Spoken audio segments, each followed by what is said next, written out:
Hare Krishna, Namaste, Chapter 18, Sloka 66, Part 71.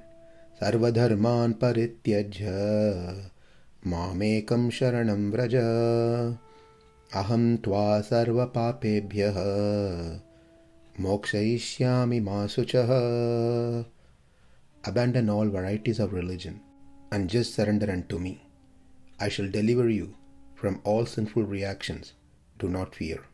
We have been discussing about how cruel it is to analyze, to judge a birth of a Vaishnava.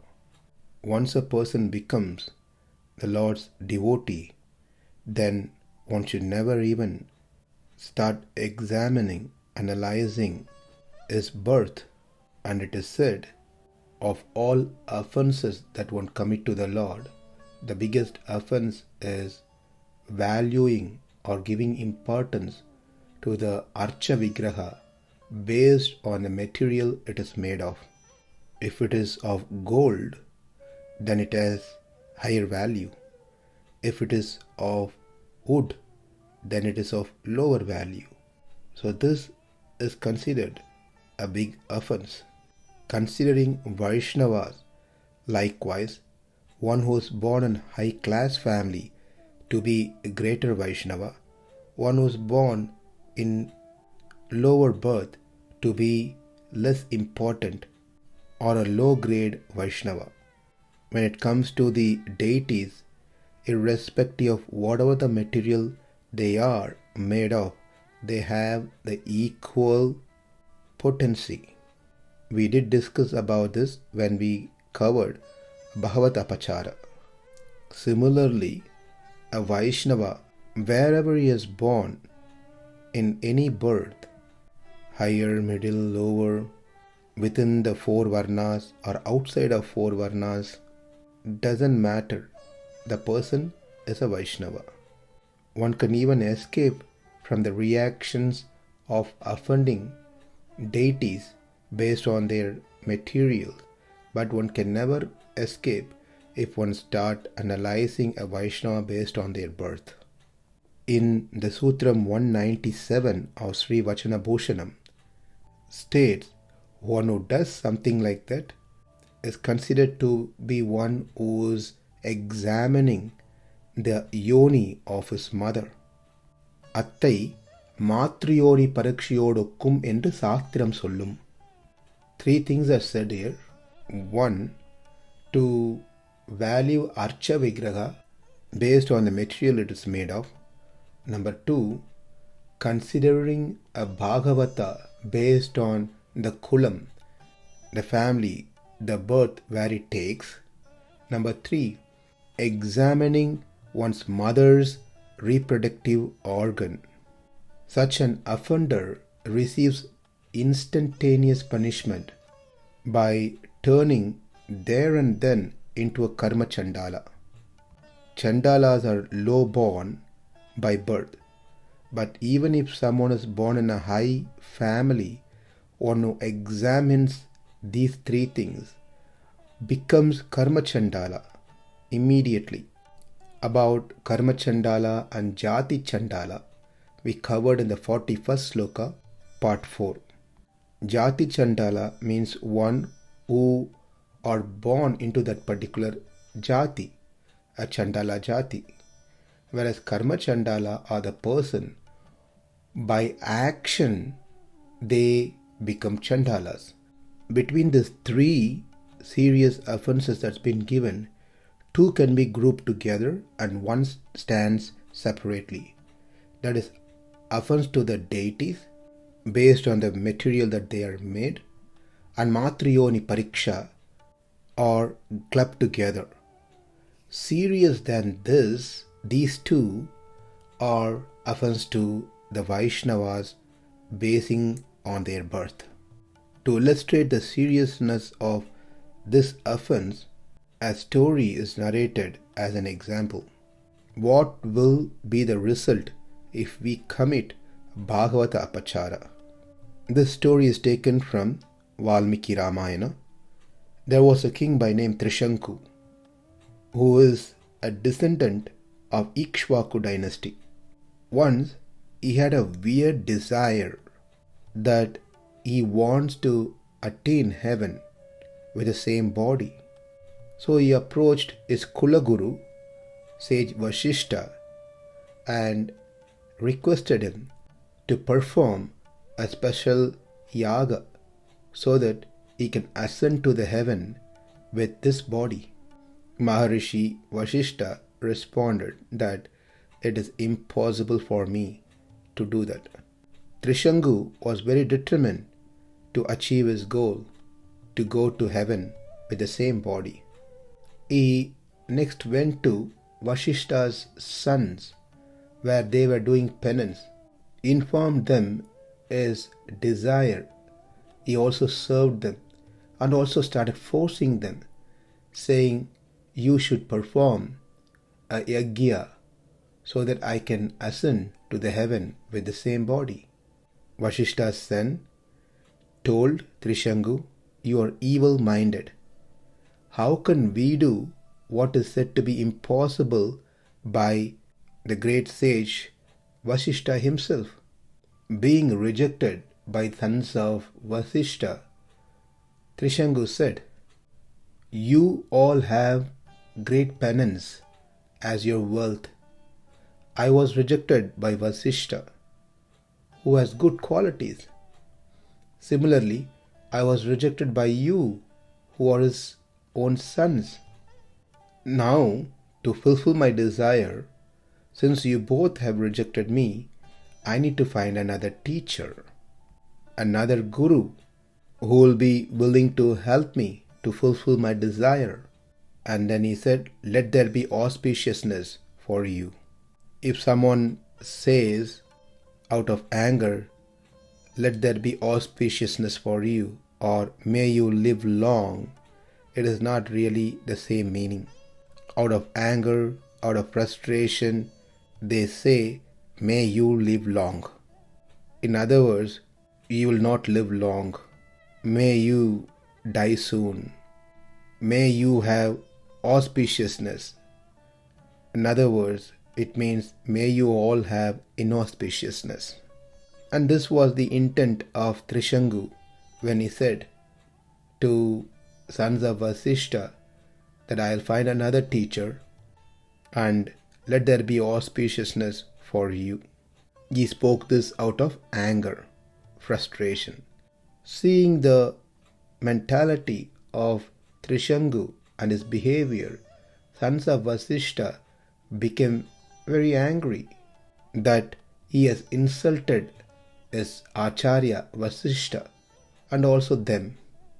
The sons of Vasishtha immediately cursed Trishangu that let you become a Chandala. Rishiputrastu tat shrutva vakyam goram abhisamhitam shipu paramasamkritaha chandalatvam gamishyasi. The angered sons of Vasishtha, they said, "May you become Chandala." Saying this, the sons of Vasishtha left to their hermitage. As the day was passing, that great king Trishanku attained the nature of a Chandala.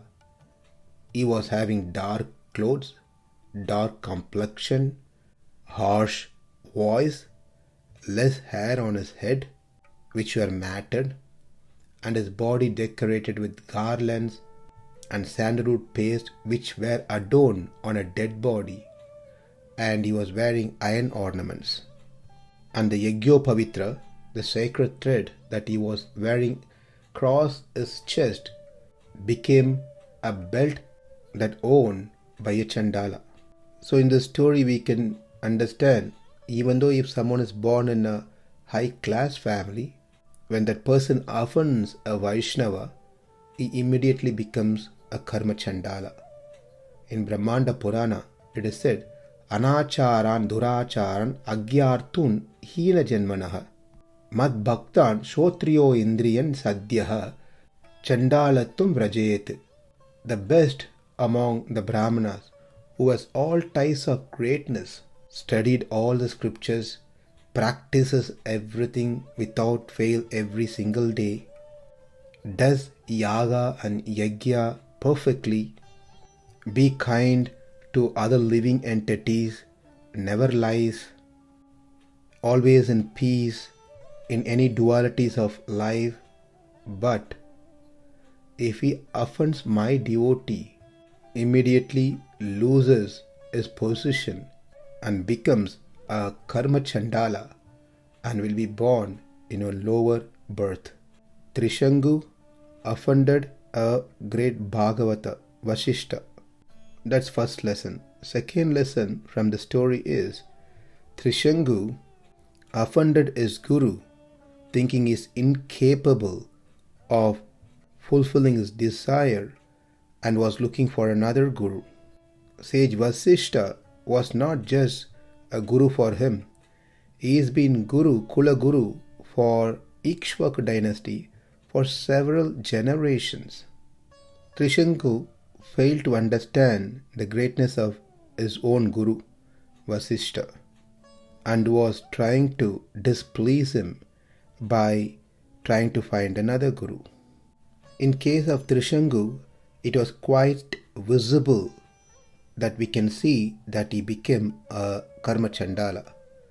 But generally, when a Bhagavata apachara is committed, we may not see that a person becomes karma chandala like how Trishanku became. Trishanku appearance totally changed to a chandala. Whereas when a devotee is being offended, we don't see the offender immediately become like a chandala. His body changes into dark complexion. We don't see his dress garments change into dark. We don't see his hair becomes shortened. We don't see the offender's body garlanded with the dead body's garland. We don't see his body is being smeared with the ashes from the crematorium. He seemed to be perfectly alright. And this is where we apply the other example that we saw earlier, that tattapatam. One may have tilak, one may have shikai, one may have sacred thread, one may have all the 12 tilaks, but he is internally burnt because he offended a Vaishnava. If a person is born as Jati Chandala, over the period of the time, there are hopes for him to attain the Lord. But for those who are Karma Chandala, that is not by birth they are Chandalas, but by their action, the offensive nature, they are Chandalas, then there is no hope for them to attain the Lord. Because the Lord says in Varaha Purana, Padmakoti Satenapi Nakshamami. Even if a person offers me and prays to me with millions of flowers, lotus flowers, after offending my devotee, I will not tolerate, I will not forgive that person. Padmakoti Satenapi Nakshamami. However great he may be, he will fall down from his position. Out of lot of difficulty, this person have reached that higher position as a devotee. But unfortunately, because he offends my devotee, he have to fall from the top floor of whatever position he is. It is like a person really worked very hard, struggled a lot to attain the 100th floor of a tall building, and then finally he jumps off from the 100th floor. The point is, what is the use of he struggle so much to reach the top floor? Is it to fall down? Similarly, what is the use of practicing devotional service? What is the use of getting initiated? What is the use of studying Bhagavatam, Bhagavad Gita, listening to lectures every single day? What is the use of first initiation, second initiation, giving big lectures if one offends the devotees? All those things are of waste. because the Lord will never forgive such an offender. In our next session, we are going to see another story from Mahabharata, where Garuda himself got a reaction, immediate reaction of offending a devotee. Thank you. Hare Krishna.